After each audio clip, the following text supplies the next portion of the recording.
Eco Revolution's headquarters is located in Tampa, Florida. Our metal halide fixtures were not producing optimal conditions. The issues were with energy consumption, pools of light, lighting uniformity, and intermittent dark spots. Originally, there were 6 metal halide lamps, 4 400 watt and 2 250 watt input.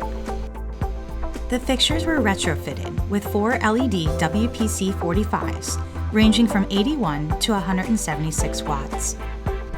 The innovative LED retrofit improved light disbursement with a 71.8% energy savings. The LEDs are more environmentally friendly and increased annual savings.